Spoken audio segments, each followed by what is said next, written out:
interés hoy día es principalmente contarles de qué se trata esta estadística de cuentas por sector institucional. Probablemente no vamos a hacer una bajada muy profunda, conceptos técnicos de cómo tratamos tal o cual partida contable, porque creo que el desafío hoy día es que ustedes se vayan con la idea clara de qué se trata esta estadística, que en el contexto del PIB o de la balanza de pago es una estadística recién nacida prácticamente en Chile, a pesar de que en otros países del mundo tiene bastante más historia. ¿Ya? Eso para comenzar como introducción. Nada más para anclar rápidamente de qué estamos hablando. Estamos hablando de una estadística que provee información de lo que es el ahorro, por ejemplo, de la economía y entre sus distintos sectores. Acá, por ejemplo, como lo está recogiendo la prensa, información relativa, por ejemplo, al ahorro de las familias, de las empresas. Otra visión de lo que fue los resultados del segundo trimestre de este año, como está viendo en este caso el diario financiero, la caída del ahorro nacional, lo destaca ahí como mínimos del año 90, luego un análisis asociado al alza del endeudamiento de las familias, y algo quizás distinto, recogido en este caso por el Mercurio, relacionado con la posición financiera neta del gobierno, que es un tema que ha estado bastante en vitrina últimamente a raíz del endeudamiento que está acumulando el fisco y que obviamente está presionando su posición neta, que fue bastante acreedora años atrás y hoy día está en un relativo equilibrio. ¿Ya? Si hacemos un poco en un contexto de comparación internacional y medimos los activos y pasivos como lo mide el mundo OCDE, la verdad es que el fisco hoy día está en un equilibrio desde el punto de vista de cuentas nacionales. Entonces, bueno, estas son las cuentas financieras, algunas cositas de las que tomamos trimestralmente, publicamos casi 1000 series, por eso el consejero habló de mucha información y probablemente las cosas que se pueden analizar se resumen en poquitas láminas hoy día, pero obviamente el desafío está por potenciar cada vez más su uso. ¿Qué queremos o qué quiero yo presentarles esta mañana? Bueno, contarles, como les decía, qué son estas cuentas, ¿ya? Algo relacionado con el marco conceptual, en qué están insertas, de qué forma construimos estas estadísticas. El punto 3 relacionado con la metodología general y las fuentes de información que convergen a estas cuentas por sector institucional. El punto 4 quise destacarlo porque, como ya dije, mucha información probablemente no está tan clara todavía la utilidad que puede prestar a los distintos usuarios. Por lo tanto, acá pusimos dos aplicaciones de las cuentas por sector institucional, una relacionada con el análisis de exposiciones intersectoriales, que claramente en el contexto de la crisis financiera hacía mucho sentido, ¿cierto? Tener claro qué sectores estaban en el fondo siendo contagiados por los distintos problemas que estaban ocurriendo en los mercados de valores. Y el segundo análisis tiene que ver con el análisis macroprudencial, y esto en un contexto de comparación internacional, ver cómo está insertado Chile en términos de sus distintas estadísticas macrofinancieras. Y el punto 5, importante igual en este contexto, hablar de cómo difundimos esta información, dónde encuentran estos datos, qué cantidad de información pueden encontrar y qué publicaciones asociadas tienen. ¿Ya? Eso va a ser la agenda. Como dije, esperamos llegar al almuerzo todavía con ganas. Así que comenzamos. ¿Qué son las cuentas entonces? Súper básico, partimos por esto. ¿Qué hacen las cuentas nacionales? Básicamente representar a través de un sistema contable el funcionamiento de la economía. Normalmente, en todo lo que estábamos viendo hace un rato atrás, la sesión de cuentas nacionales trimestrales, normalmente nos movemos en el mundo del mercado de bienes y servicios, cuando hablamos de producción, nos movemos en el mundo del mercado de factores, cuando hablamos del pago de las remuneraciones, y las interacciones que ocurren entre estos dos mercados, de los hogares y de las empresas, en el mercado de bienes y servicios, en el mercado de factores. Sin embargo, acá ocurren bastantes más cosas. En una economía con un grado de desarrollo como la nuestra, ocurren más cosas porque hay otros actores intervinientes como el gobierno y el mercado financiero. En general, los sistemas estadísticos macroeconómicos se han tratado de especializar en ciertos ámbitos de este flujo circular del ingreso. Y en particular, lo que nosotros hacemos con nuestras cuentas es integrar toda esta información y en particular darle preponderancia al rol que tiene el mercado financiero como actor captador de fondos y prestador de crédito también, ¿cierto? Y dador de crédito. Y este es el mundo que tratamos de representar. Esta estadística de cuentas por sector institucional es la única estadística macro que resume todo el funcionamiento de una economía. No deja nada afuera. Y se los voy a ir mostrando más adelante cómo va convergiendo con otros sistemas de información. Vamos bajando de a poquito, entonces recordemos que el PIB, lo mencionaba hoy día Sebastián, ¿cierto?, en la mañana, es tanto el producto total de una economía como el gasto total de la producción de bienes y servicios, la ecuación contable básica, ¿cierto?, de ingresos igual consumo, gasto público, inversión y las exportaciones netas de importaciones. Vamos a reordenar esta identidad para llegar al concepto a los que los quiero llevar.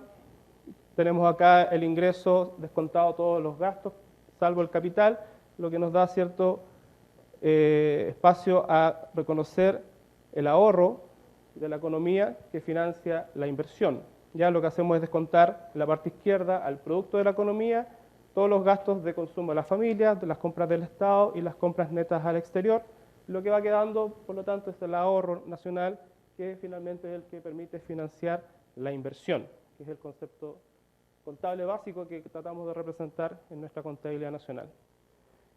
Naturalmente, en una economía como la nuestra, no está en equilibrio. El ahorro nacional no financia necesariamente la inversión, o está por debajo o está por sobre, lo que genera una situación de necesidad de financiamiento cuando el ahorro es insuficiente para cubrir el gasto de inversión, o una capacidad de financiamiento que es lo contrario. El ahorro nacional más que cubre las necesidades de capital en las que incurre la economía. Los dos conceptos están ahí representados y cualquier diferencial que ocurra acá, en el fondo es un flujo de riqueza que tiene que ser canalizado, si es un superávit, o tiene que ser obtenido vía financiamiento, esto a través del ahorro externo.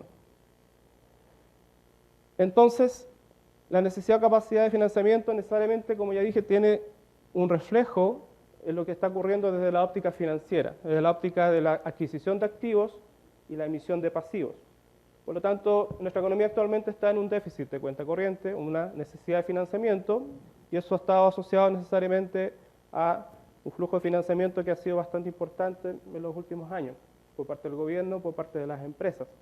Entonces, claramente, tenemos la necesidad de representar eso que ocurre por el lado de la economía real, por el lado de los flujos reales de la economía, desde la óptica de los flujos financieros. ¿Qué puede ser un flujo de activos financieros o de pasivos? Por ejemplo, una emisión de bonos y acciones, el otorgamiento de préstamos.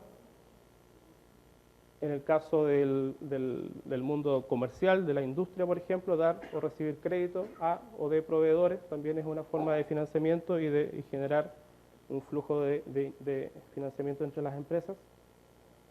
Una toma de depósitos también es una forma de canalizar, en este caso, un excedente, ¿cierto? Bien. Contablemente, ¿cómo se explica todo esto?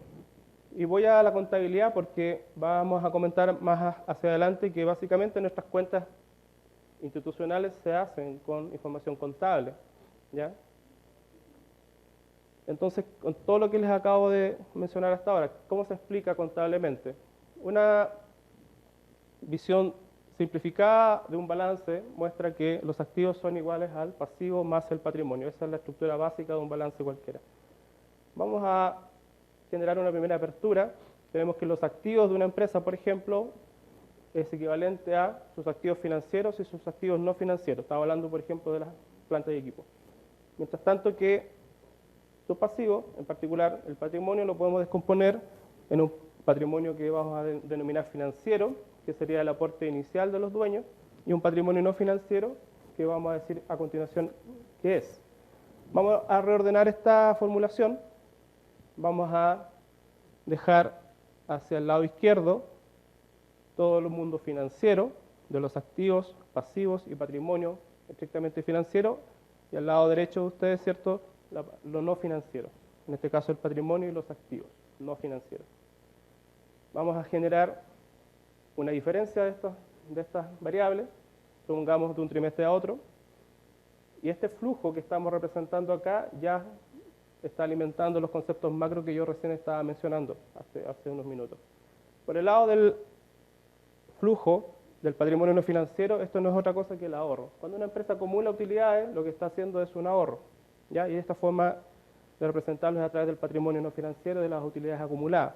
Por el lado de los activos no financieros, exactamente simétrico, se aumenta el activo no financiero, el activo en propiedades, plantas y equipos, Eso para nosotros es análogo a un flujo de formación bruta de capital. Eso desde la óptica no financiera. ¿Qué ocurre ahora si esto no está en equilibrio? Necesariamente hay una canalización desde la óptica de los instrumentos financieros. Si esto no está en equilibrio y hay menos ahorro que inversión, necesariamente o las empresas echan mano de sus activos financieros, alguna inversión, un depósito, o recurren al mercado financiero tomando deuda o a través de un mayor aporte de los propios dueños, por ejemplo. ¿Ya? Es la forma de representar nuestra visión de la economía macro desde la óptica, desde la contabilidad. Y lo hacemos así efectivamente cuando trabajamos los balances de los bancos, de las empresas, de los distintos agentes que reportan su contabilidad para fines de supervisión y que es la materia básica para construir nuestra estadística. Bien, solamente para constatar que esto luego se reduce a números macro, acá tenemos nuestra historia de los últimos 13 años, esto es lo que cubre actualmente nuestra estadística de cuentas institucionales. Representado acá tenemos la tasa de ahorro de la economía, que es la que estaba recogiendo, ¿cierto?, en las noticias que les presenté al principio de la presentación. Y luego qué está ocurriendo desde el punto de vista de la capacidad de necesidad de financiamiento de la economía. Notar que en general nuestra información se representa en años móviles y como porcentaje del PIB acumulado. Esto es así porque en general nuestras series de cuentas financieras, no financieras, son bastante volátiles y los análisis tradicionales, por ejemplo, como los que se vieron en el PIB, son bastante poco informativos cuando uno los quiere bajar a estos números. Por lo tanto, en general, nosotros trabajamos con el concepto de tasa acumulada a un año sobre PIB acumulado a un año. Son ratios construidos de esa manera. Entonces, esto está hecho así efectivamente, porcentaje del PIB promedio móvil anual, representado acá la necesidad de financiamiento o capacidad hasta cierto tiempo, cierto periodo precrisis, en años móviles. Y, como ya dije, desde la óptica financiera, cómo las necesidades de financiamiento han sido cubiertas, por ejemplo, en lo más reciente, por un flujo de financiamiento que ha estado creciendo o ha estado acumulándose por sobre los flujos de inversión. En Chile, en general, los sectores que invierten o que realizan inversión financiera son los hogares, principalmente, y hasta cierto momento de la historia, el gobierno. Actualmente, en general, los flujos de inversión siguen siendo los de hogares a través de los fondos de pensiones, y por otro lado, las que están tomando mucha deuda son las empresas y a continuación el gobierno. Esa es la historia que tenemos hoy día. Bueno, destacar el periodo precrisis, por ejemplo, donde efectivamente se observaba que la economía atravesaba con un superávit significativo respecto de productos del orden de 6 puntos de PIB, y eso generó ahorros significativos bastante por sobre lo que se estaba gastando como gasto de capital. Ya esto dio lugar, por ejemplo, a los fondos de reserva. Ya parte importante de este ahorro que se está observando acá tiene que ver con ahorro fiscal, y esto generó los fondos de reserva de pensiones y FES, me parece que a partir del año 2006, si no mal no recuerdo. Y como ya destacaba hace un rato atrás, en lo más reciente en general estos déficits que estamos observando a nivel de cuenta corriente, de necesidad de financiamiento de la economía, está básicamente alimentado por un ciclo de inversión que dejó de ser tan alto como lo que observamos hasta acá, hasta el año 2013, pero esto fue acompañado también por un declive del ahorro, en particular del gobierno y de las empresas. Esa es la historia de las cuentas institucionales, visto así muy resumidamente y un poco ligado a qué uno puede encontrar en la contabilidad y cómo uno puede representar desde la contabilidad estas cifras para la economía en su conjunto y para cada uno de sus sectores. Bien, entonces con este resumen, ¿qué podemos entonces decir de las cuentas por sector institucional? Básicamente que buscan proveer estadísticas que amplían la visión hacia el estudio del comportamiento económico financiero de los agentes. Esto ocurre a precios corrientes. Nosotros, esta estadística, a diferencia de las que mencionaba hace un rato atrás, esto no se elabora en términos reales, no existen cuentas institucionales en términos reales.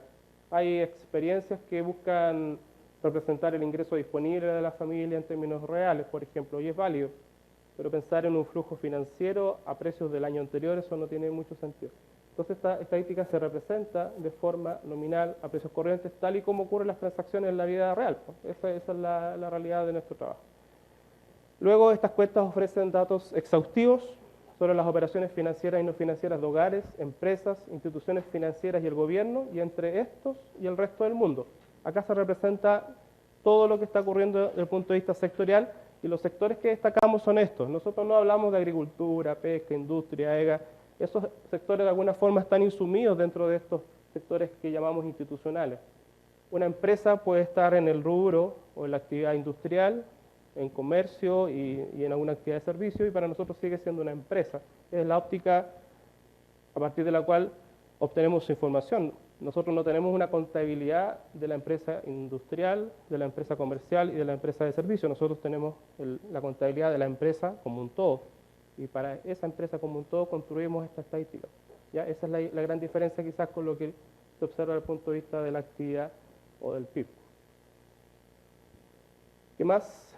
En general, con estos datos nosotros cubrimos todo el quehacer de un sector, desde la producción hasta los ingresos, pasando luego por el consumo, el ahorro, la inversión, y como ya dije, todo esto teniendo un espejo desde el punto de vista financiero a través de la adquisición de activos o la contratación de pasivos. Y bueno, también lo que mostramos son balances financieros, estos son los stocks al cierre de cada periodo, donde representamos los saldos de activos y pasivos también para cada uno de los sectores de la economía. ¿Qué otras características podemos mencionar? Nosotros tenemos acá representada toda la gama de transacciones que podemos observar en la economía, y también las transacciones entendámoslas como flujo. Cuando uno va a un banco y toma un depósito, eso es una transacción desde el punto de vista de la contabilidad nacional, o cuando una empresa emite una acción en el mercado, ¿cierto? Eso es una transacción y lo registramos como una transacción del periodo.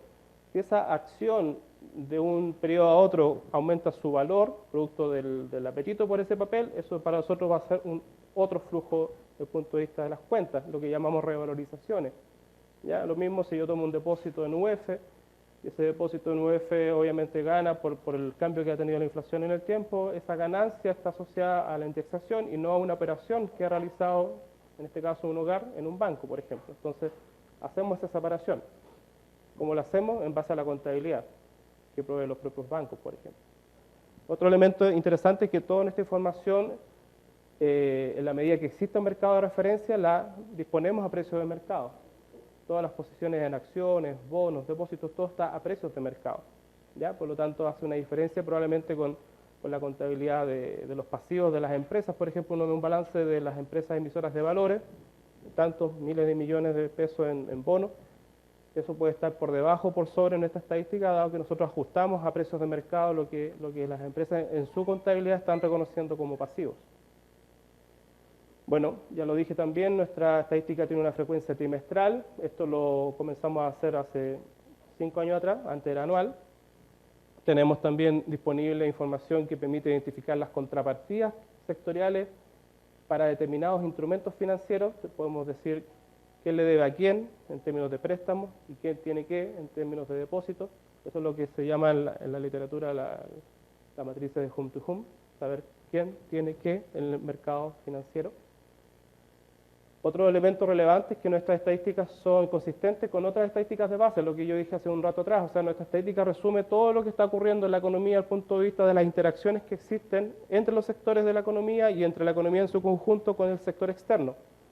Dado que lo representamos así, nuestras cuentas institucionales son absolutamente coherentes con las cuentas nacionales que mencionó Sebastián hace un rato atrás, con la balanza de pagos que vamos a ver después de almuerzo, con las estadísticas monetarias y bancarias que vamos a ver al final de la tarde. O sea, esto resume, y todas las estadísticas convergen en las cuentas institucionales, y también las estadísticas de gobierno son consistentes en nuestras mediciones con las que informa BIPRES, con algunas salvedades que voy a mencionar en un rato más. Como ya mencioné también, llevamos 5 años de publicación de estadísticas de cuentas institucionales en frecuencia trimestral. Tenemos un desfase que no es menor, son 115 días respecto del periodo de referencia. En este sentido vamos casi 2 meses rezagados con la publicación del PIB y de la balanza de pagos, que salió el viernes, como mencionaron en la mañana, y por lo tanto nosotros recién estamos publicando el tercer trimestre en enero del 2017, que es bastante. Ahora, si uno va a la experiencia internacional, en general las publicaciones están en torno a los 90 y los 120 días. Tenemos ahí espacios donde movernos, pero tampoco vamos a llegar a la frecuencia que tiene o al rezago que tiene el PIB. Eso es imposible. ¿Por qué? Porque la contabilidad no tiene una regularidad tan adelantada como la que tienen los indicadores que van al Producto Interno Bruto, por ejemplo. Acá la contabilidad de las empresas, dependiendo del trimestre, pueden tener hasta 90, 120 días para estar disponible. Y eso hace una diferencia.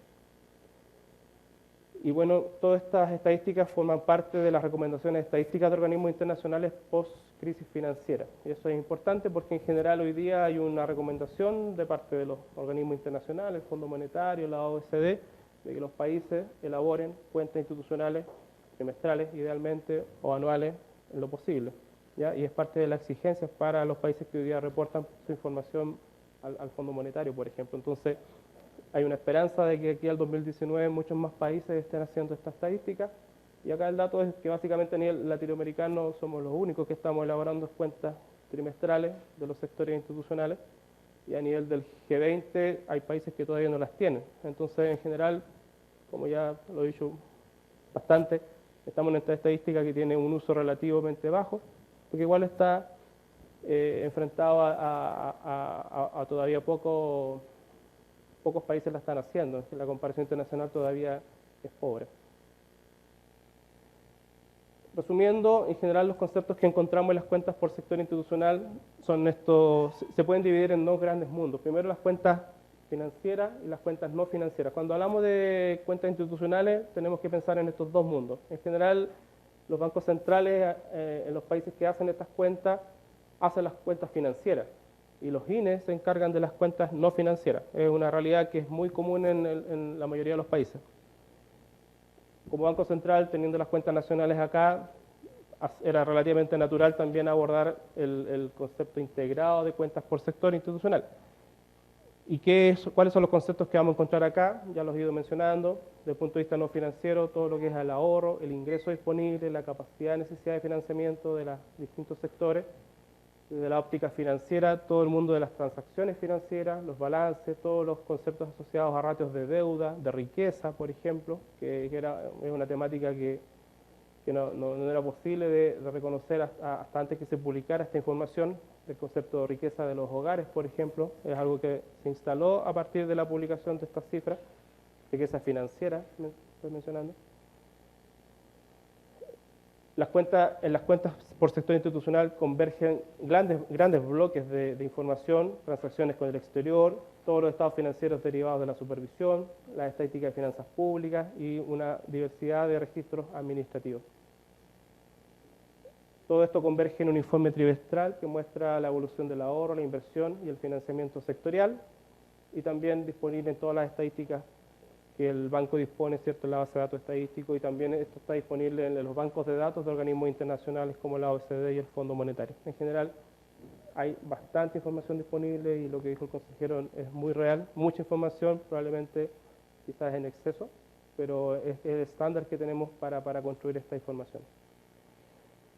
Como grandes conceptos adicionales que uno puede observar directamente desde esta estadística, destacado acá en rojo, todo el mundo asociado a la balanza de bienes y servicios, el valor agregado, el excedente de explotación de las empresas, un concepto de mucha utilidad desde el punto de vista de lo que renta el capital, el ingreso nacional, el ingreso disponible, el ahorro y ya la más que mencionada capacidad o necesidad de financiamiento. Son todos los conceptos propios de esta estadística y solo los van a encontrar en este trabajo.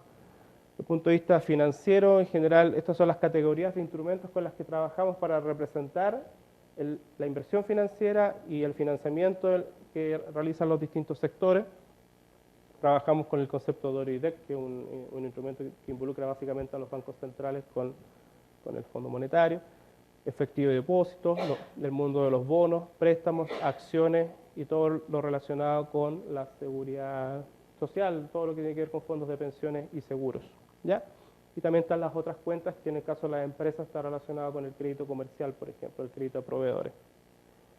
Desde el punto de vista de los cambios que están representados en las cuentas, en general nosotros observamos directamente lo que es el cambio de la riqueza neta por cambios de volumen, cambios de la riqueza neta por revalorizaciones, o sea, durante un tiempo los hogares fueron vieron crecer su riqueza financiera asociada a la revalorización que estaban teniendo los fondos de pensiones. Eso un cambio de lo más reciente, y hoy día la riqueza financiera está consistentemente cayendo durante los últimos 3 trimestres, necesariamente asociado a lo que está ocurriendo desde el punto de vista de la valoración de los activos que representan los fondos de pensiones. Luego están los balances. En general representamos trimestralmente los balances de apertura y de cierre y los respectivos cambios asociados a las posiciones. Para nosotros un concepto básico cuando analizamos los balances tiene que ver con los activos financieros netos, que en el caso de las cuentas con el exterior están relacionadas con, o se denomina la posición de inversión internacional neta. Eso es el concepto de activo financiero neto con el exterior.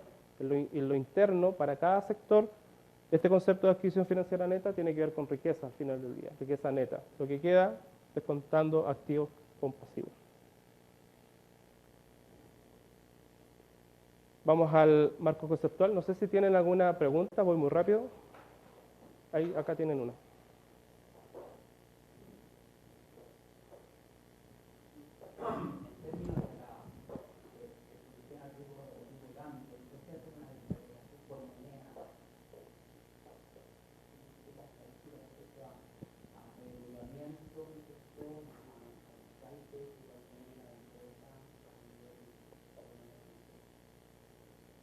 Sí. La información de base que utilizamos para construir toda esta información efectivamente va insumiendo todas las posiciones que tienen los distintos sectores a moneda extranjera. La exposición a moneda extranjera tanto en activos como en pasivos. En particular en los bancos es sencillo observar eso. Es más complejo en el caso de las empresas porque en general con IFRS toda la información asociada a la exposición a moneda extranjera está disponible en anexos a los estados contables principales, no como antes, ¿ya? Y en ese sentido es más complicado este trabajo. Repitiendo entonces, la información básica disponible está para ciertos sectores, para algunos otros es más trabajoso obtenerla. Pero el análisis propiamente tal de exposición a riesgo por descalce de moneda está dentro del contexto del informe de estabilidad financiera. Ahí está bastante bien desarrollado, ¿ya? Y lo hacen mucho más que nosotros por la periodicidad de la información, del reporte que tiene el IEF, que es semestral, y por lo tanto la normalización de toda la información básica necesaria para hacer ese análisis toma más tiempo. Eso. No sé si hay alguna otra pregunta para cambiar de punto. Bien, vamos al marco conceptual entonces. Acá tenemos algunas ideas claves que hay que instalar. Lo primero, la delimitación. Para nosotros es relevante, ¿cierto?, la delimitación de lo que es la economía nacional y lo que es el resto del mundo, donde en la economía nacional vamos a reconocer a unidades residentes que tienen su centro de interés sobre el territorio económico, una empresa como escondida. Desde el punto de vista de estas cuentas, es parte de la economía nacional porque tiene su residencia fija y realiza actividades productivas dentro del país. Desde el punto de vista de la balanza, tiene registros particulares porque es una empresa de inversión extranjera directa, por lo tanto hay una contabilidad asociada a sus flujos que puede diferir del resto de las empresas.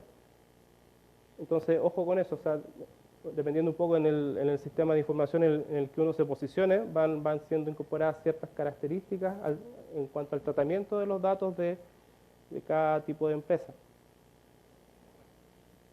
Y claramente, bueno, esta delimitación inicial básica de la economía nacional y del resto del mundo nos lleva luego a delimitar los agentes que participan dentro de ella. En particular, hay dos ópticas de observar la economía. Una es la óptica institucional, que es la que estoy desarrollando yo en esta hora y media, y la otra es la óptica funcional, que es la que desarrolló Sebastián en la primera charla de la mañana. Esos son los dos mundos básicos de cuentas nacionales, institucional, funcional.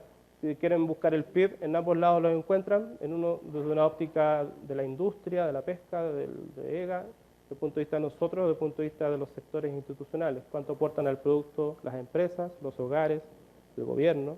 Todos estos sectores aportan al producto. El gobierno como contribuidor al PIB, desde el punto de vista funcional, está representado en 3 ramas de actividad económica: la administración pública, la educación y la salud. Exactamente es eso. Desde el punto de vista financiero, desde la óptica institucional, el sector financiero está representado por los bancos, Banco Central, los fondos de pensiones, las compañías de seguros, entre otros sectores. Desde el punto de vista funcional, básicamente estamos hablando de tres grandes sectores: intermediación financiera, otros intermediarios financieros y seguros. Es la forma de representar los dos mundos, ¿ya?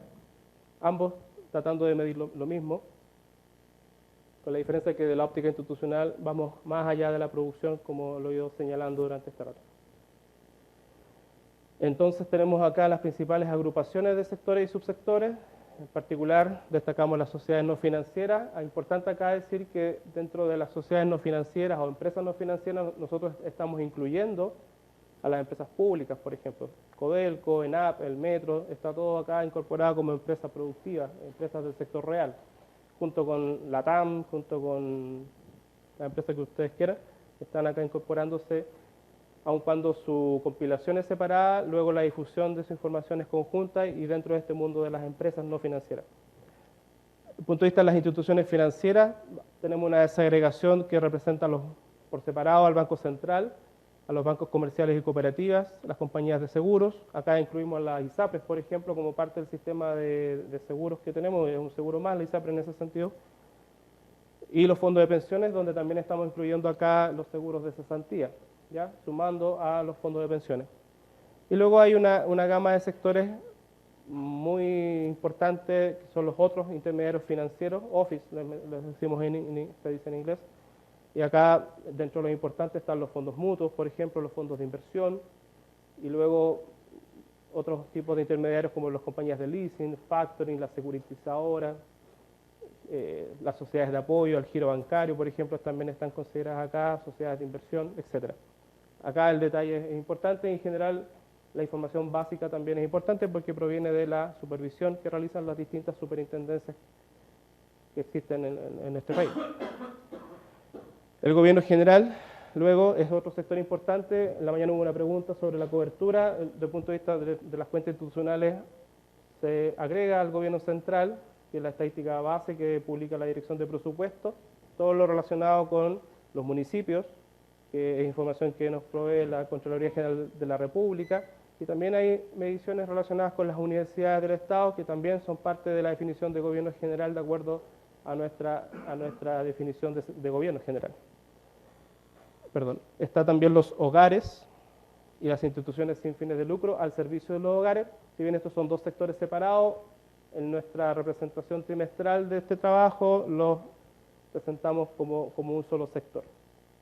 Y bueno, el sector resto del mundo, que es el espejo de todo lo que está ocurriendo desde el punto de vista de las transacciones de cada uno de estos sectores con el exterior. Bien, desde la óptica institucional entonces tenemos que el sistema de cuentas nacionales permite elaborar una serie completa de cuentas de flujos y balances para las unidades institucionales, y esto es así porque las unidades institucionales, como el ejemplo que daba hace un rato atrás, son capaces de ser propietarias de bienes y activos, contraer pasivos y participar en actividades y operaciones económicas con otras unidades en nombre propio.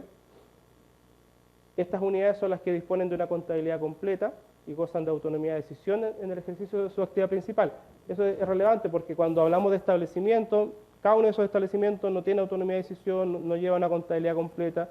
Desde el punto de vista impositivo tampoco son, en el fondo son necesarios que cada una de ellas haga una declaración impositiva por separado, solo lo hace la empresa como un todo, más allá de sus distintas actividades principales y secundarias.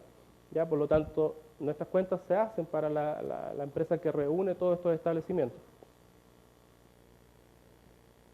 Luego, la secuencia completa de cuentas del sistema de cuentas nacionales se estructura bajo dos grandes conceptos en nuestras cuentas institucionales. En primer lugar, las cuentas corrientes, que resumen distintos aspectos del quehacer de una empresa o de un sector en particular: la producción, la distribución del ingreso. Luego está el mundo de las cuentas de acumulación. Acá lo primero tiene que ver con la cuenta de capital, que básicamente muestra lo relacionado con los flujos de inversión de cada uno de los sectores, de inversión real. Y también está la cuenta financiera, que es la que resume todo el mundo de la adquisición de activos y la contratación de pasivos. Y lo que mencionaba también sobre los otros flujos relacionados con cambios de precios y volúmenes. Por ejemplo, un ejemplo de volúmenes para nosotros puede haber sido el castigo de la deuda que tenían los hogares con la Polar, cuando se estalló todo este tema de la repatriación unilateral, ¿cierto? Y se infló ahí una cartera de no sé cuántos miles de millones de pesos. Eso se castigó desde el punto de vista de la contabilidad de la Polar y también de nuestra contabilidad, y eso es una variación de volumen desde el punto de vista de nuestras cuentas. Cualquier incobrable o cualquier cuenta incobrable que reconozca un banco también es una variación de volumen. Por eso es importante esta cuenta cuando se relaciona con ciertos instrumentos, en particular con instrumentos de deuda, ¿ya? En general, para ciertas economías que están en una situación crítica de financiamiento es relevante su seguimiento. Y bueno, todo el mundo de las cuentas de balance y otros cambios en el valor neto también forman parte de este set. Solamente para puntualizar aún más la idea, estas primeras dos mundos de cuentas corrientes de acumulación son para nosotros las llamadas cuentas no financieras, y todo lo relacionado con el mundo financiero lo vamos a agrupar dentro de lo que llamamos cuentas financieras, ¿ya? Estos son, así representamos la información en todos nuestros informes, cuentas no financieras, cuentas financieras, ¿ya? En cada una de nuestras publicaciones lo van a encontrar de esa manera. Lo mencionaba hace un rato atrás, acá dejarlo más claro, nuestras cuentas tienen plena correspondencia con otros sistemas de información como la balanza de pagos y la posición de inversión internacional. Acá están representados ambos sistemas de información. Nuestro conjunto de estadísticas dentro del mundo de las cuentas institucionales quizás muestra un detalle que provee ciertas variables macroeconómicas relevantes como el ingreso de las familias o el ingreso disponible, el consumo, qué sé yo, en tanto que desde el punto de vista de la balanza de pago y la posición, las transacciones con el exterior delimitan otros tipos de flujo, pero en lo final, relacionado con los saldos que proveen cada uno de estos sistemas, lo que encontramos son distintas variables que convergen. En el caso de las cuentas hasta el mundo de las cuentas corrientes, lo que tenemos acá representado, ¿cierto?, el ahorro nacional y como complemento para cubrir las necesidades de inversión del ahorro externo, representado en la balanza de pago. Desde el punto de vista de las capacidades y necesidades de financiamiento, lo que está ocurriendo a nivel sectorial necesariamente tiene que tener un espejo luego en lo que está ocurriendo desde el punto de vista del saldo de la cuenta corriente y de la cuenta de capital, que forma parte, ¿cierto?, de la balanza de pago. También lo mencionaba yo respecto a las estadísticas de finanzas públicas. Esta es la representación que tiene el sistema de finanzas públicas, tal y como lo provee la Dirección de Presupuesto. Tenemos acá las transacciones que afectan el patrimonio neto, que genera un saldo, que es el resultado operativo bruto del gobierno central, que de alguna forma, tiene un espejo desde el punto de vista de nuestras cuentas como ahorro público. Las diferencias pasan por la cobertura, básicamente. Nosotros reconocemos como parte de la cobertura del gobierno a los municipios y las universidades, como mencioné, y también hay algunas diferencias en el tratamiento de ciertas partidas de la ejecución o de la contabilidad pública, que hacen que en algunos trimestres nos separemos hasta medio punto de PIB, ¿ya? Eso ha ocurrido. Pero desde el punto de vista conceptual, los conceptos son bastante análogos. Y bueno, obviamente lo que está ocurriendo desde el punto de vista del financiamiento, lo que está reflejando el gobierno central como necesidad o capacidad de financiamiento, que ellos le llaman préstamo neto, endeudamiento neto, es para nosotros un espejo de la capacidad y necesidad de financiamiento del gobierno general. Hasta ahí la parte conceptual. No sé si tienen algunas preguntas en esta parte.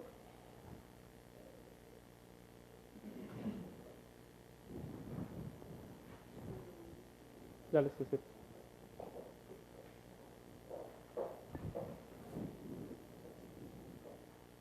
Tengo una duda respecto a las cifras de la DICES, porque esas cifras aparecen todas anualizadas. Sí. Para hacerlas comparables tendría que anualizar también las cifras de la DICES. Sí. Una pregunta, y la otra es, ¿qué funcionalidad dan a estas situaciones que antes que las cifras que voy a leer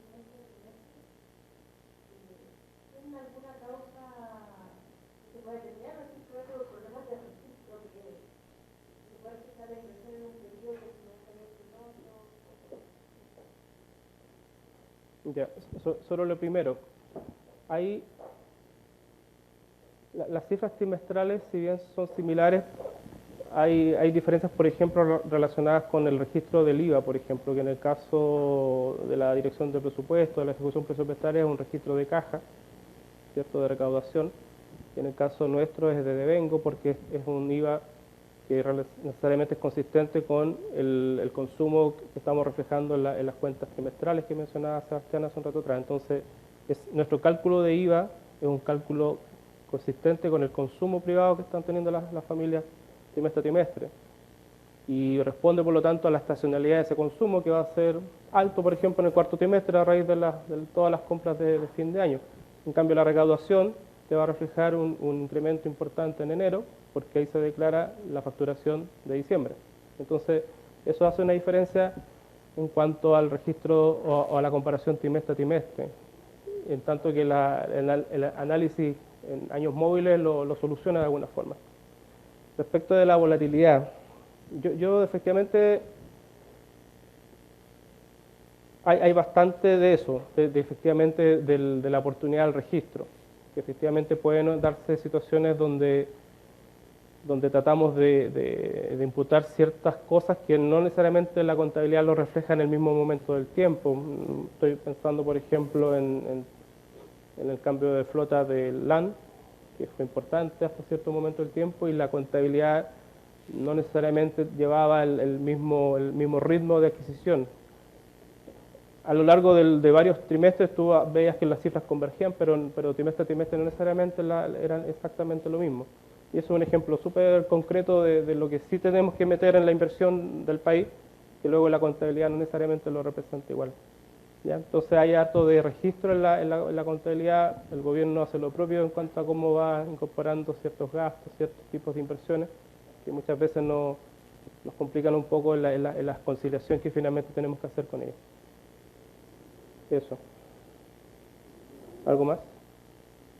¿Más rápido? Bien. Vamos al método general. Sí, insistiendo, ¿cierto?, con la idea de que esto se hace con contabilidad tal y como se estudia Perdón, sí. La cuenta institucional, uno podría sacar la inversión, ¿cierto? La inversión del sector público. Uno podría derivar de ahí la inversión del sector privado al compararla con las cuentas que vimos en el panel anterior. Sí. El registro de inversión desde el punto de vista institucional es análogo a lo que se está representando en términos nominales por el lado del gasto del PIB. Son las mismas cifras. Las cuentas trimestrales que mencionaban en la primera charla, descomponen la inversión en construcción y maquinaria, nominal, real, o volumen encadenado. Desde el punto de vista institucional, nosotros tomamos la cifra nominal y la descomponemos. Hogares, que es básicamente vivienda, empresas, gobierno y el sector financiero. Son cifras que van a lo mismo, cierran de la misma manera. Y ese es el aporte que tienen, porque trimestralmente, desde el punto de vista del gasto del PIB, no está explícita la inversión en vivienda de los hogares. Y acá sí lo tratamos de representar, tampoco la inversión del gobierno. Uno ya la encuentra desde el punto de vista de los datos que publica la IPRES. Sí, pero acá está todo reunido. Lo mismo la inversión de empresas. ¿Ya? Bueno, vamos a la metodología general y la fuente de información. Como ya he ido mencionando, en general hacemos cuentas por unidad institucional o grupos de ellas. Yo he mencionado 5 grandes sectores y una cierta apertura del sector financiero. En lo práctico hacemos estas cuentas para alrededor de 30 a 35 sectores, donde la mayor desagregación obviamente está en el sector financiero. Y como lo fui mencionando en algún minuto, toda la información para el sector de las sociedades financieras y no financieras listadas se elaboran a partir de los respectivos balances y estados de resultados y comprenden todo el set de cuentas nacionales, desde la producción hasta las transacciones financieras, todo en un formato integrado. Y una vez que se elaboran las cuentas por familias estadísticas, procedemos a conciliar toda esta información, porque acá apareciera, ya se mencionó hace un rato atrás, el registro que cada sector haga de un cierto tipo de gasto, un cierto tipo de inversión, no necesariamente es el mismo que luego podría estar presente en las estadísticas de bancos, si es que para la inversión hubo un crédito, por ejemplo. Y esas cosas son las que tratamos de conciliar y hacemos una jerarquización de los datos que disponemos. Los estados financieros de los distintos sectores, ¿cierto?, constituyen la fuente de información básica para la elaboración de las cuentas todo el mundo de las cuentas corrientes hasta el ahorro lo obtenemos desde los estados de resultados de los distintos sectores que informan sus datos contables, y todo el mundo de las cuentas de acumulación de capital y financiero desde los balances de activos y pasivos. Y acá lo que hacemos es un trabajo sobre los activos y pasivos que informan cada uno de estos sectores para separar lo que son las transacciones de los otros flujos, que fue algo que mencioné hace un rato atrás. Con la determinación de los flujos de cuentas nacionales se comienza a completar toda esta secuencia de cuentas que fui mencionando, desde las cuentas corrientes hasta las cuentas de acumulación, con toda esta desagregación que aparece ahí, ¿cierto? Y que básicamente lo que va generando son distintos saldos relevantes para el análisis económico, como el excedente de explotación, es cierto que siendo el saldo de cierre de la cuenta de producción, es el saldo de apertura de la cuenta de ingresos y gastos. Luego esta cuenta de ingresos y gastos tiene un saldo de cierre que es el ahorro. Pensemos en la economía o en un sector, esto funciona igual para todos. Y luego este ahorro neto es el saldo de apertura de la cuenta de capital, que finalmente, dada la inversión, determina, ¿cierto?, el dato de capacidad o necesidad de financiamiento de una economía o de un sector. Este es el mundo de las cuentas no financieras, voy a ser majadero, pero es así como lo vamos representando. Desde el punto de vista luego financiero, esta capacidad de financiamiento que la fuimos derivando, ¿cierto?, arrastrando saldos de los distintos registros que hacemos de la contabilidad de los sectores, va teniendo su espejo desde el punto de vista de la variación de activos y la variación de pasivos. Y es el mundo de las cuentas financieras. Gráficamente, lo que hacemos, básicamente ya dije, es descomponer la diferencia de stock, obteniendo los distintos saldos relevantes, como las transacciones financieras, ajustadas por variaciones de precios y otras variaciones, que lo hemos llamado otros flujos. Y acá un ejemplo de cómo representamos la situación del balance de la familia, descomponiendo las operaciones que hacen los hogares, como contrataciones de activos o contratación de pasivos, adquisición de activos o contratación de pasivos, y luego todo lo relacionado con otros cambios, en particular las revalorizaciones. Cuando uno ve el balance de los hogares, en general lo que más impacta en el cambio de su balance financiero al cierre de cada trimestre tiene que ver con lo que está ocurriendo acá, en los cambios de precios de los activos que tienen los hogares, sea en forma directa o a través del sistema de pensiones, que es la alternativa por lejos más importante en cuanto a su balance. ¿Ya? Es lo que les mencionaba hace un rato atrás. Durante la crisis los hogares perdieron casi 8 o 10 puntos de riqueza a raíz de la pérdida de valor que tuvieron los fondos de pensiones, en particular los que estaban afuera, ¿cierto? Todo eso revirtió un periodo bastante largo de ganancias que acumularon bastante riqueza y que uno lo va reflejando con esta estadística. Luego, ya lo mencioné, toda esta información necesariamente no va comunicándose bien una con la otra. Uno esperaría, por ejemplo, que todo lo relacionado a la interacción que tiene el Banco Central con los bancos comerciales fuese bastante perfecto, o sea, todo lo relacionado con las operaciones recíprocas ahí que hay de liquidez o de encaje, todo lo que ocurre ahí entre el Banco Central y los bancos comerciales fuese registrado bastante bien, y en general hay diferencias. Hay diferencias en lo que registran los 20 y algo bancos del sistema bancario y el balance del Banco Central. Ese ejemplo, que es súper acotado y agrupa a muy poquitos actores, nos provoca, ¿cierto?, la necesidad de tener que conciliar toda esta información. Y de alguna forma acá lo que tenemos es una representación de lo que realmente ocurre, o sea, muchas interacciones, el gobierno informando ciertos registros relacionados con sus empresas públicas, las empresas públicas no necesariamente reconociendo ciertos aportes, por ejemplo, o representándolos de alguna otra manera. Luego lo que mencionaba, el ejemplo del Banco Central con los bancos comerciales. Luego lo que está ocurriendo entre las empresas y los bancos. En general, todo lo que va registrando un sector necesariamente tiene que ser conciliado con lo que está reportando el sector de la contrapartida de esa transacción. Eso nos lleva al concepto de conciliación. Y lo que hacemos es jerarquizar la información. Para nosotros es importante respetar la información que reporta el Banco Central, por lo tanto, cualquier registro que sea compartido entre los bancos comerciales y el Banco Central, lo que vamos a respetar es el dato del Banco Central. Ese es el concepto de jerarquización de fuentes. Y lo que hacemos es aplicar, como dije, reglas, donde lo que uno básicamente busca es respetar un equilibrio contable, que el debe ser igual al haber, y que luego la descomposición entre los saldos de apertura y cierre estén efectivamente explicados por los flujos, revalorizaciones y otros cambios que ocurrieron en el periodo. Esto para nosotros es básico. Y para conciliar usamos las matrices de quién a quién, con las que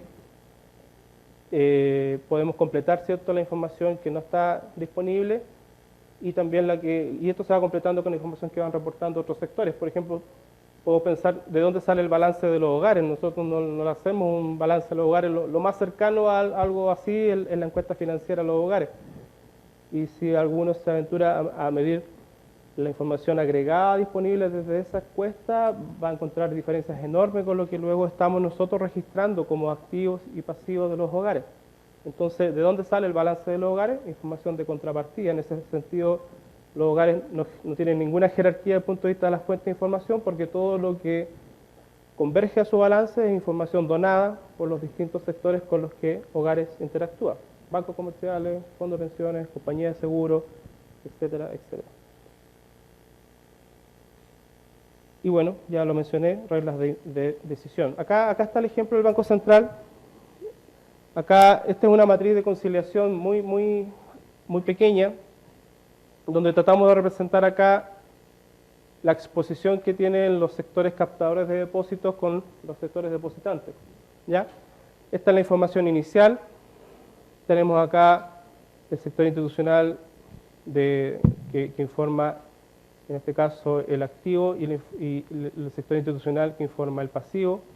El registro inicial de esta interacción entre los bancos y cooperativas y el Banco Central era de 3 billones, mientras tanto que el registro del Banco Central era de 3.1 billones, estas son cifras en millones de millones, me parece, billones de pesos. Lo que hacemos entonces es decir, ok, en esta sencilla interacción que es súper clara y donde hay poquitos actores involucrados, ¿a quién le vamos a respetar su dato? En este caso lo que hacemos es respetar la información del Banco Central. Esto tiene relación con el encaje, ¿cierto?, que es de 3.1 billones, donde las cifras se jerarquizan. Dijimos, Banco Central, vamos a respetar el dato que está aportando en esta interacción para este instrumento, se iguala la fuente de información y se realizan ajustes. Y estos diferenciales entre 3.1 billones y 3 billones va a un ajuste de discrepancias, que es el que monitoreamos para que no explote, y es una pega realmente compleja porque efectivamente tenemos umbrales para esos errores y omisiones que no tienen que superar cierto porcentaje del producto. Respecto de las fuentes de información, básicamente estados financieros, estadísticas de bancos, Banco Central, de otros intermediarios, todo el cúmulo de información financiera que se deriva de la supervisión es incorporada en estas cuentas institucionales. Todo el mundo de las finanzas públicas, pero desde la Contraloría General de la República, no tanto desde la Dirección de Presupuestos. Y luego un conjunto de bases de datos micro relacionadas con información valor a valor de bonos y depósitos. Acá tenemos un convenio con el Depósito Central de Valores que nos provee información de las emisiones y tenencias del mercado de valores de renta fija local, ¿ya? Y por otro lado tenemos otro convenio, en este caso con los bancos, para disponer de las posiciones que tienen no residentes en los valores de renta fija local también, para completar todo el mercado de valores nacional. Información de empresas no financieras supervisadas también, un registro empresa a empresa, y registros administrativos varios, en particular lo relacionado con la operación renta y la información de IVA. ¿Sí?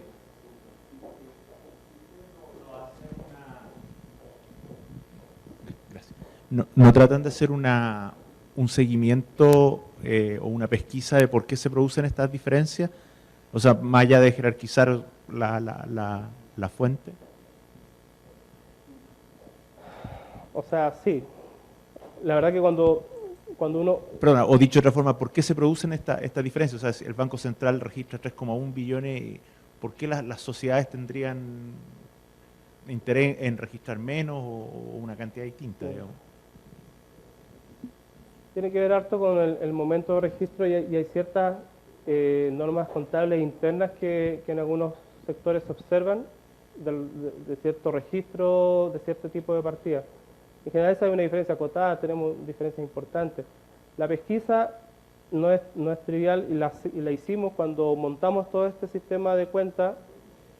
Estas reglas no están en un manual y tampoco las importamos de un banco central que hiciera las cuentas financieras. Responden a la realidad de nuestra economía y a la realidad de nuestras fuentes de información. Por lo tanto, de la evaluación que hicimos en su minuto, de las discrepancias que ocurrían para cada interacción agente-contraparte, nos llevó a estas reglas. Sí tenemos, creo, la tarea de hacer un nuevo seguimiento cada tantos años, porque efectivamente lo que uno observa en la discrepancia que van generando estas reglas es que a veces toman un comportamiento que ya no es aleatorio, que va acumulándose algo ahí que tú dices, ok, esto no está bien reflejado, ¿ya? Pero ese es el esfuerzo que se hace. Cuando tú montas el sistema de cuentas financieras, tú ahí estudias las reglas y luego cada tantos años debería haber un monitoreo de que efectivamente la regla está haciendo bien su trabajo. Sí. Bueno, eso en cuanto a la fuente y naturalmente todo lo relacionado con balance de pago, la información proveniente de las cuentas trimestrales que mencionaron en la mañana, todo lo relacionado con las inversiones del Tesoro también es relevante para nosotros porque el fisco es un actor relevante también desde el punto de vista financiero y lo relacionado con precios de instrumentos financieros también porque ya les mencionaba que todo nuestro trabajo está a valores de mercado. ¿Ya? En cuanto haya un mercado de referencia, nosotros lo llevamos a mercado. Vamos a las aplicaciones, ya me va quedando poco tiempo. En general, yo les mostraba hace un rato atrás un ejemplo de matrices de quién a quién. Y en general lo que uno puede observar acá es bastante poco. No tenemos acá mucha claridad de quiénes son los principales actores desde el punto de vista de los depósitos, por ejemplo, que hay o que ocurren en nuestra economía en cuanto a saldo. Sí sabemos que hay actores que son relevantes, que básicamente son los bancos y las cooperativas, las captadoras de depósitos, y luego sabemos quiénes son los actores relevantes desde el punto de vista de la contratación de depósitos, las empresas, 23% del PIB, luego los hogares, 15% del PIB, los fondos de pensiones deberían ser relevantes, 5.3%, los fondos mutuos están acá como otros intermediarios financieros, acá están los money market, 9 puntos de PIB. Esta es una representación de nuestras estadísticas matricialmente y naturalmente no ayuda mucho al análisis, por lo que acá está destacado un ejemplo de hogares frente a bancos. Lo que nosotros hacemos en el fondo es representar esto a través de una gráfica que nos muestra las principales interacciones que hay en nuestra economía, en este instrumento en particular de los depósitos. Estos son saldos a diciembre del 2012, tomé un ejemplo cualquiera, y también está lo mismo para préstamos. Esto, visto así, puede ser, como aparte de llamativo y colorido, lo interesante de esto es que uno lo puede comparar internacionalmente. Esto lo quiero pasar. Y efectivamente, para los países que hacen esta estadística, uno puede ver el grado de profundidad que tienen los mercados financieros, en particular en estos dos tipos de instrumentos. Esta es la situación de Chile, que la veíamos hace un rato atrás. Lo que está diciendo acá es que el actor captador de fondos, obviamente, son los bancos y cooperativas, y los principales depositantes, que indican estas flechas que tienen un grosor mayor, son los hogares, las empresas, las compañías de seguro y los fondos de pensiones.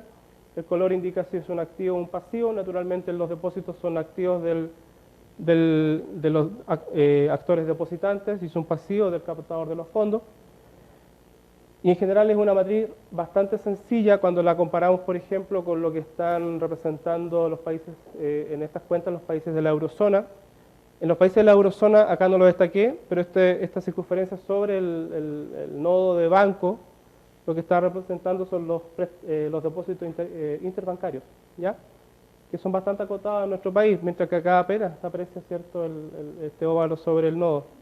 Luego, la intensidad de la relación es bastante más notoria en estos países de la eurozona de lo que pudimos observar acá en Chile.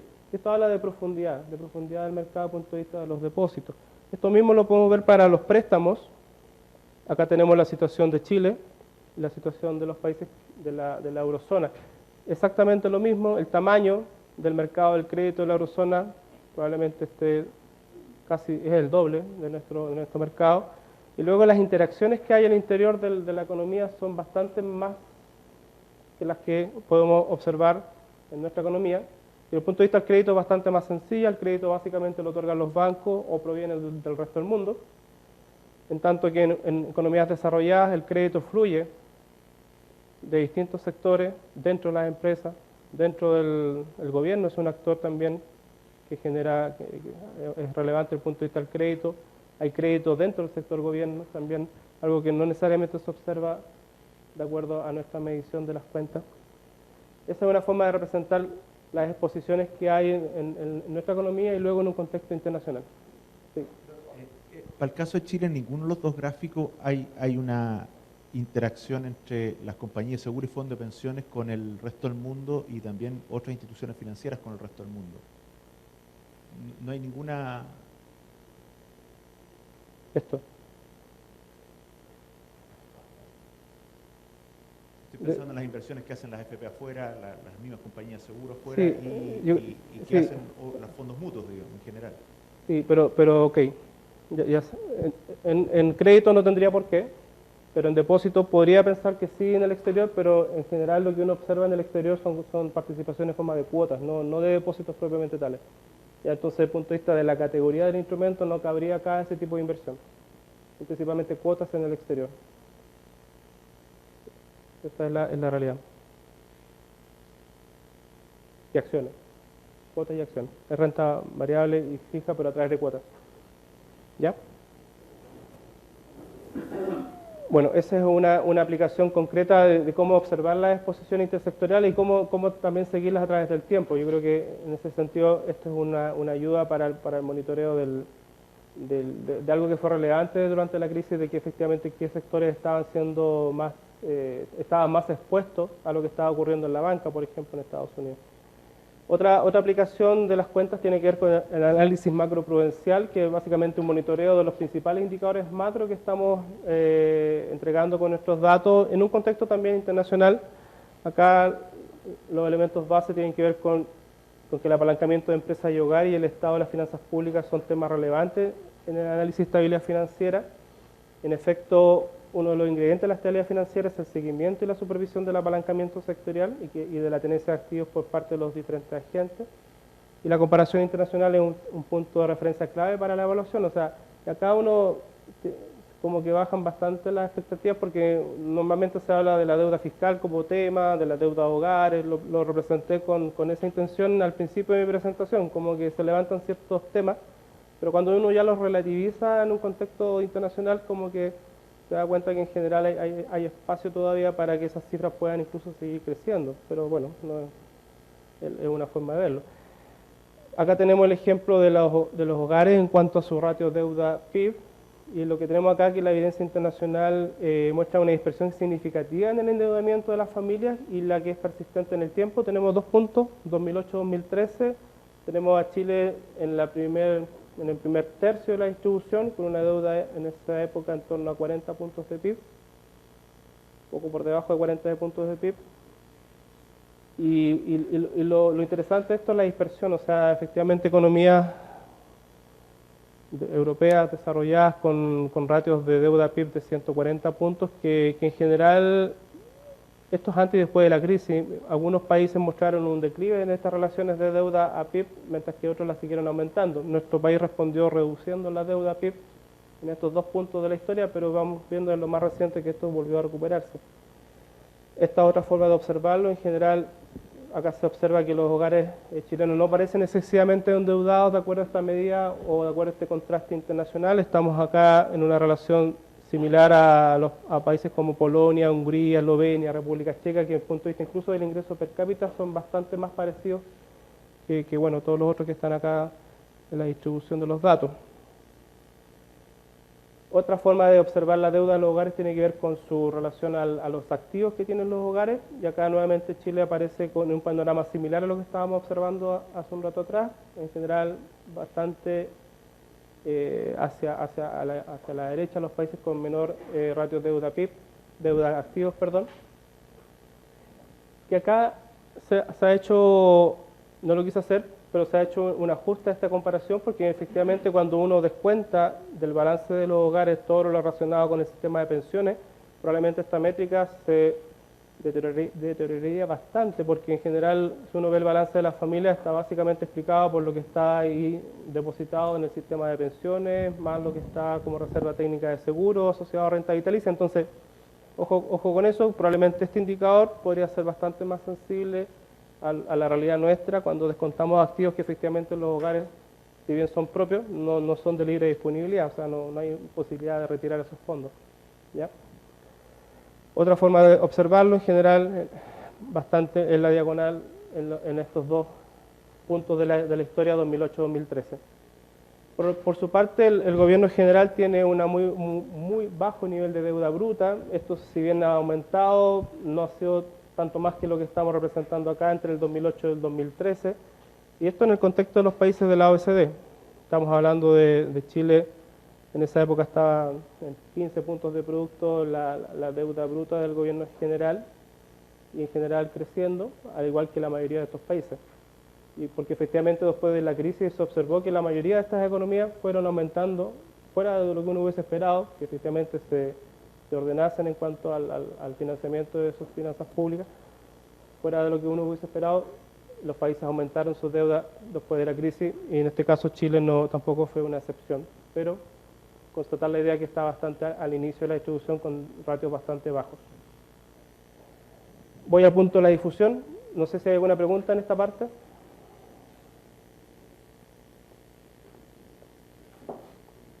En cuanto a la difusión, comentar nomás que lo más reciente que tenemos disponible fue ahora el 20 de octubre, que se publicó el cierre del segundo trimestre de cuentas institucionales al año 2016, ¿cierto? Nuestro informe en general entrega información relativa a los principales resultados de los distintos sectores, y también hemos hecho un esfuerzo por entregar recuadros metodológicos que buscan ampliar ciertos detalles de información. Por ejemplo, una duda permanente es cómo medimos el ingreso disponible de las familias, cómo medimos la deuda de los hogares y cómo se compara esta medición con lo que luego aparece en el informe de estabilidad financiera. Que algunos quizás lo habrán notado, no son cifras que sean idénticas. Nuestra deuda de hogares como porcentaje del producto o del ingreso disponible no es la misma que luego se difunde en el IEF, porque para efectos del IEF hay ciertos tipos de deudas que, si bien contablemente son deudas, como por ejemplo el uso de las tarjetas de crédito. Cuando uno compra con tarjeta a una cuota que se llama, el banco te factura y uno paga eso, ¿cierto?, al ciclo de facturación. Para efectos nuestros, contablemente eso es una deuda, muy de corto plazo, pero es una deuda. Para efectos del IEF ellos la quitan, ¿ya? Porque en el fondo ellos buscan efectivamente deuda contratada, efectivamente por parte, en este caso, de los hogares. Todo lo que hacemos luego es internamente presentar nuestros resultados a las distintas autoridades del banco y a las áreas de estudio y política financiera. Todo el análisis sectorial del ahorro es parte de nuestra difusión interna. Lo mismo tiene que ver con la composición sectorial de la inversión, que es lo que se preguntó hace un rato atrás. Acá está la descomposición entre empresas, gobierno y los hogares. Los principales actores detrás del flujo de inversión son estos tres sectores. El sector financiero en este sentido no aporta mucho. La descomposición sectorial de la necesidad de financiamiento, lo mismo. Acá se sabe claramente quiénes son los responsables del déficit de la cuenta corriente de la economía. En general han sido las empresas las que permanentemente están necesitando financiamiento, mientras que el sector financiero y los hogares son constantemente superavitarios. Otro análisis que hacemos tiene que ver con los balances del financiero, que han provisto nuevos indicadores para el análisis macrofinanciero. En este caso tenemos la riqueza financiera y cómo ha fluctuado durante este tiempo, y buena parte de esta fluctuación explicada con lo que está ocurriendo desde el punto de vista de la revalorización de las carteras de los fondos de pensiones. Nuestras cifras alimentan ciertos estudios. Esto no lo sabíamos hasta hace poco tiempo. Un estudio de un organismo internacional relacionado con riqueza de hogares, y que lo mide para una cantidad de países no menor a través del mundo, y en general se toman de nuestras cifras de balance financiero de las familias. Obviamente, en nuestros análisis internos, la principal atención la recibe el comportamiento de la deuda de los hogares, en especial lo relacionado con su origen bancario y no bancario. Esto es bastante importante. Hasta hace algunos años atrás, todo el componente no bancario estuvo bastante de moda en cuanto a su análisis, en particular lo relacionado con las tarjetas de casa comercial. Hoy día probablemente ya no se le ha quitado énfasis en el seguimiento de esa información, si bien se monitorea, o lo que hoy día está cobrando relevancia es todo relacionado con el endeudamiento hipotecario, que está bastante alimentado porque efectivamente las familias están comprando mucha vivienda, y por otro lado el precio de la vivienda ha estado creciendo rápidamente. Y el espejo también está en la deuda de las empresas no financieras por instrumento y sector. Acá tenemos el comportamiento de este ratio en este periodo 2008-2013. En general tuvo un rally significativo en 2011 en adelante y en los más recientes ha estado disminuyendo. Acá constatar que si bien las transacciones han impulsado bastante la contratación de crédito, ha impulsado bastante la deuda de las empresas, también hay bastante acá involucrado del tipo de cambio en el fondo. La paridad peso-dólar obviamente afecta la forma que registramos esta deuda que, como acá se ve, buena parte de ella se realiza en el exterior. Distintos canales de difusión, informes, la base de datos estadístico, el boletín mensual, metodología y estudios disponibles para lectura, los anuarios y, como ya dije, los informes de estabilidad financiera. Comentar que todos estos datos están disponibles en los bancos de datos de la OECD, Naciones Unidas, del BIS, y en los próximos años vamos a complementar nuestro envío de las NETs, de estas normas especiales de divulgación de datos, las vamos a complementar con todo este mundo de datos relacionados con las cuentas institucionales en una versión Plus que le llama el Fondo Monetario y que básicamente es obligatoria para los países G20 y Chile como voluntariamente se acogió también a reportar ese nuevo sistema. Este es el banco de datos de la OECD, acá están las cuentas financieras y todo lo que fui mostrando de comparación internacional se puede construir con los datos que está disponible acá en el banco de datos de la OECD. Acá está representado la deuda de los hogares, por ejemplo, para todos los países que hacen estas cuentas, que a nivel de país OCDE en general está disponible para casi todos ellos.